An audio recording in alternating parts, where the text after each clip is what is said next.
नमस्कार दोस्तों, आपके माता पिता, भगवान, इष्ट देव व गुरुदेव सभी को मेरा प्रणाम।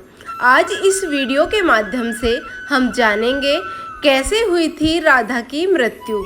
श्री कृष्ण ने क्यों तोड़ दी थी बांसुरी। जब भी प्रेम की बात होती है तो श्री कृष्ण और राधा के प्रेम की मिसाल सबसे पहले आती है। राधा श्री कृष्ण के प्रेम को जीवात्मा और परमात्मा का मिलन कहा जाता है। राधा श्री कृष्ण का बचपन का प्यार थी। श्री कृष्ण जब 8 साल के थे तब दोनों ने प्रेम की अनुभूति की।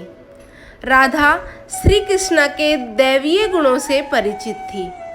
उन्होंने जिंदगी भर अपने मन में प्रेम की स्मृतियों को बनाए रखा।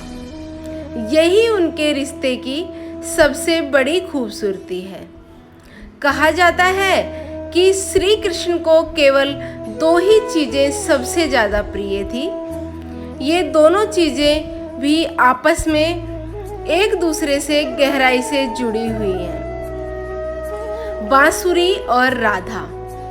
जी हाँ दोस्तों, श्री कृष्ण को बांसुरी और राधा जीवन में सबसे ज़्यादा प्रिय थे। कृष्ण की बांसुरी की धुन ही थी जिससे राधा श्री कृष्ण की तरफ खींची चली गई। राधा की वजह से श्री कृष्ण बांसुरी को हमेशा अपने पास ही रखते थे। भले ही श्री कृष्ण और राधा का मिलन नहीं हो सका, लेकिन उनकी बांसुरी उन्हें हमेशा एक सूत्र में बांधे रही। श्री कृष्ण के जितने भी चित्रण मिलते हैं उनमें बांसुरी जरूर रहती है। बांसुरी श्री कृष्ण के राधा के प्रति प्रेम का प्रतीक है। वैसे तो राधा से जुड़े कई अलग अलग विवरण मौजूद हैं, लेकिन एक प्रचलित कहानी है। जब भगवान श्री कृष्ण से राधा पहली बार अलग हुई तब मामा कंस ने बलराम और कृष्ण को आमंत्रित किया। वृंदावन के लोग ये खबर सुनकर दुखी हो गए थे। मथुरा जाने से पहले श्री कृष्ण राधा से मिले थे। राधा कृष्ण के मन में चल रही थी, हर गतिविधि को जानती थी। जी हाँ दोस्तों, यही राधा का प्यार था जो राधा श्री कृष्ण के मन को पहचान लेती थी, मन को जानती थी।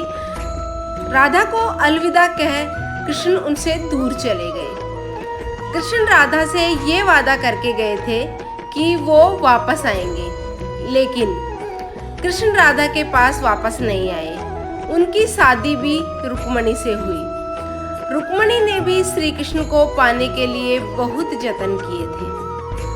श्री कृष्ण से विवाह के लिए वह अपने भाई रुक्मी के खिलाफ चली गई। राधा की तरह वह भी श्री कृष्ण से बहुत प्यार करती थी।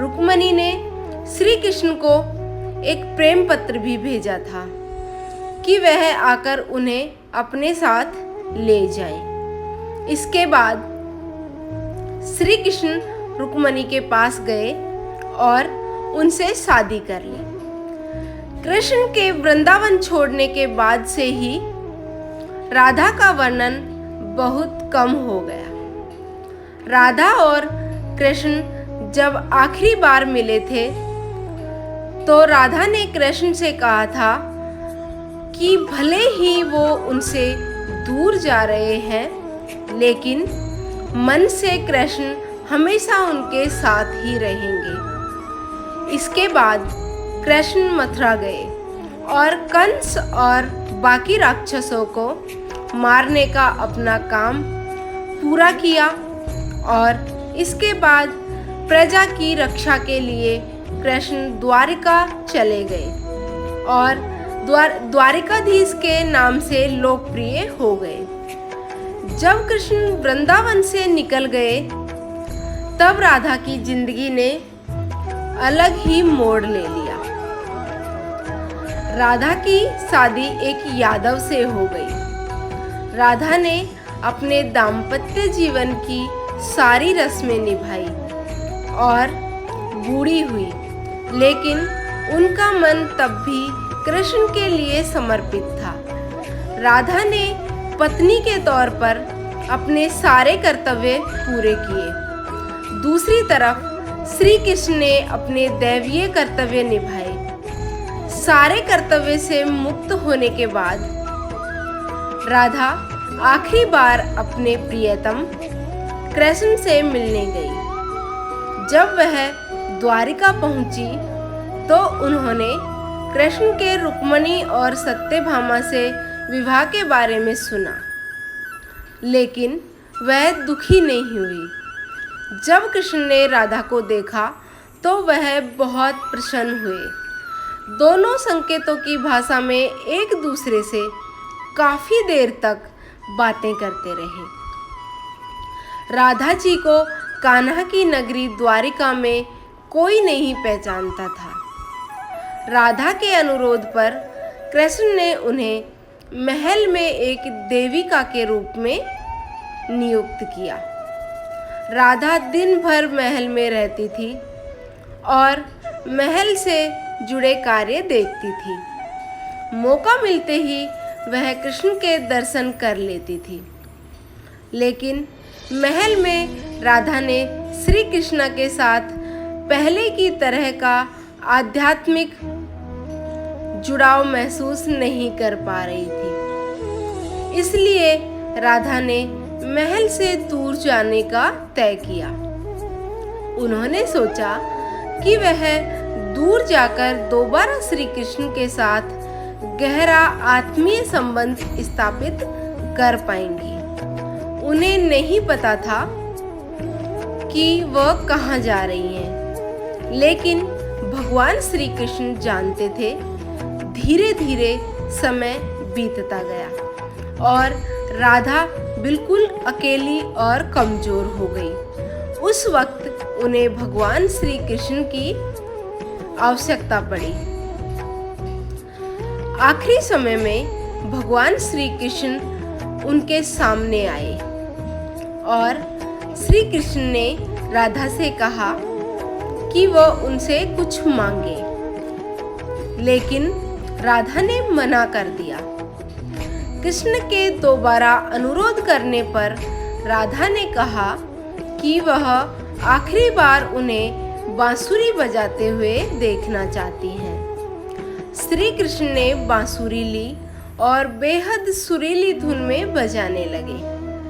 श्री कृष्ण ने दिन रात बांसुरी बजाई, जब तक राधा आध्यात्मिक रूप से कृष्ण में विलीन नहीं हो गई। बांसुरी की धुन सुनते सुनते राधा ने अपने शरीर त्याग दिया। हालांकि भगवान कृष्ण जानते थे कि उनका प्रेम अमर है। इसके बावजूद भी वो राधा की मृत्यु को बर्दाश्त नहीं कर सके। कृष्ण ने प्रेम के प्रतीकात्मक अंत के रूप में बांसुरी तोड़कर झाड़ी में फेंक दी। उसके बाद से ही कृष्ण ने जीवन भर बांसुरी या कोई अन्य वादक यंत्र नहीं बजाया। कहा जाता है कि जब द्वापर युग में नारायण ने श्री कृष्ण का जन्म लिया था, तब माँ लक्ष्मी ने राधा रानी के रूप में जन्म लिया था, ताकि मृत्युलोक में भी वह उनके साथ ही रहें।